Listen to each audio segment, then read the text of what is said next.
सुबह का समय था। छोटे से घर में हल्की हल्की धूप खिड़की से अंदर आ रही थी।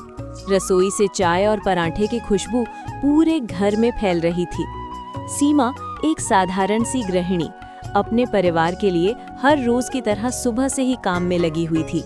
उसका बेटा आरव और बेटी नेहा अभी सो रहे थे और पति रमेश अखबार लेकर बैठे थे।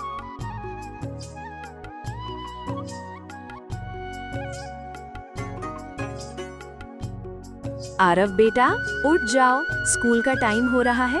रोज रोज तुम लोग लेट हो जाते हो स्कूल के लिए, और लेट तक सोना भी अच्छी बात नहीं है। अब चलो उठ भी जाओ, नाश्ता तैयार हो गया है, अब फ्रेश हो जाओ उठकर। माँ, आप ना बस हर वक्त चिल्लाती ही रहती हो, उठ जाओ उठ जाओ। काफी टाइम हो गया, थोड़ा सुकून से सोने भी नहीं देती हो। बाकी बच्चों की मम्मी तो इतने सख्त नहीं होती, आपकी जैसा आप बहुत बकते रहते हो। अभी मुझे सोना है। हाँ माँ, आपको बस काम ही काम दिखता है। कभी हमारे साथ बैठकर बात भी कर लिया करो। जब देखो चिल्लाते रहती हो, सुकून से सोने भी नहीं देती हो। जब देखो बकर बकर, ये करो वो कर लो। आखिर आप चाहती क्या है हमसे? रोज रोज का यही कहानी।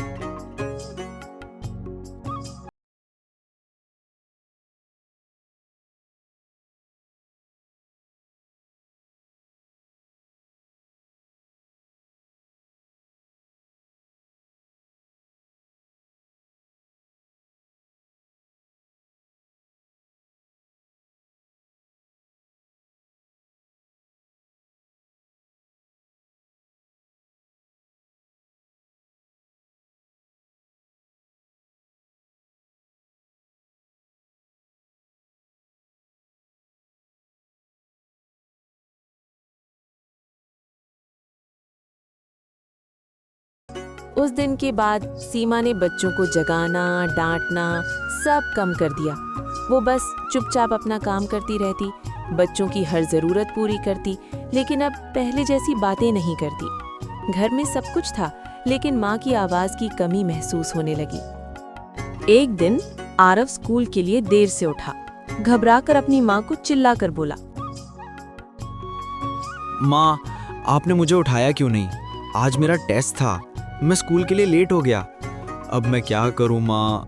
मैं स्कूल अब कैसे जाऊँगा? अब तो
मैं तो वही हूँ बेटा, बस अब तुम्हें परेशान नहीं करती, क्योंकि मेरा बोलना तुम लोगों को तकलीफ होता है।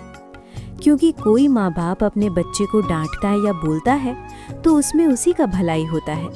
जैसे कि देखो, आज आरव की स्कूल लेट हो गया और आज स्कूल छूट गया, तो इसमें किसका फायदा और किसका नुकसान तुम्हारा सामने है।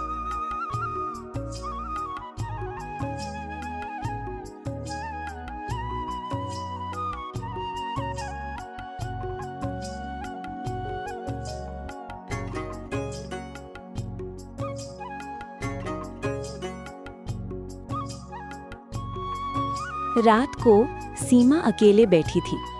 हाथ में पुरानी डायरी थी। उस डायरी में उसके सपने लिखे थे।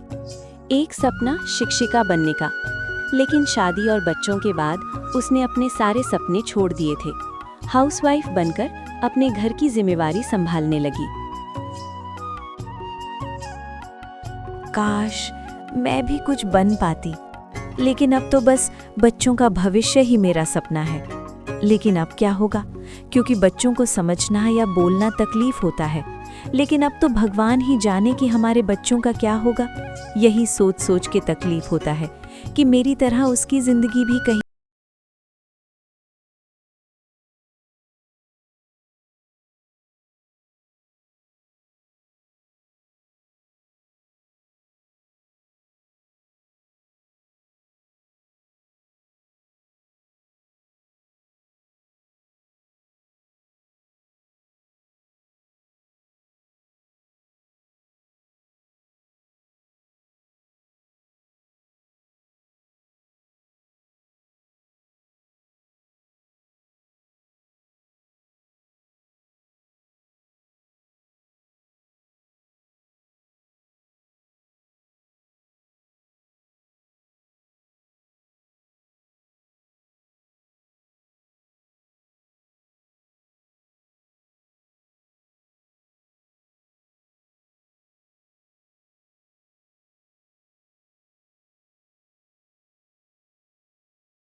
दोनों बच्चे अपनी माँ के पास जाते हैं और आरव अपनी माँ के पैर पकड़कर माफी मांगते हैं।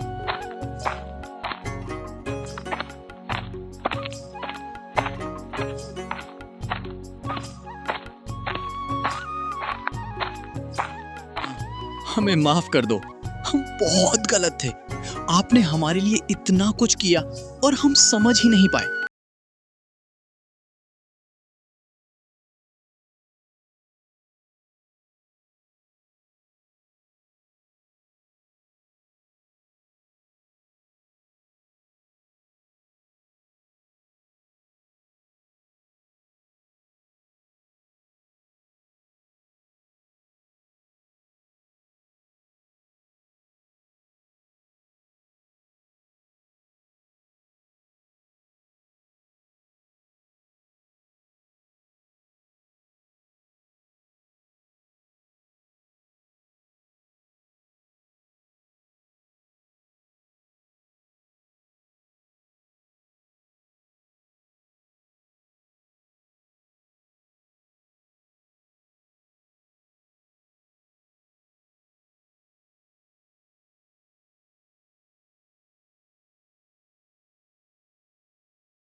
सीमा की आंखों में पहली बार खुशी के आंसू चमकते हैं।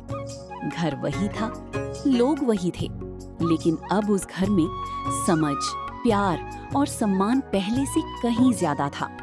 और सीमा अब सिर्फ एक माँ नहीं, बल्कि अपने सपनों को पूरा करने वाली एक मजबूत महिला बन चुकी थी।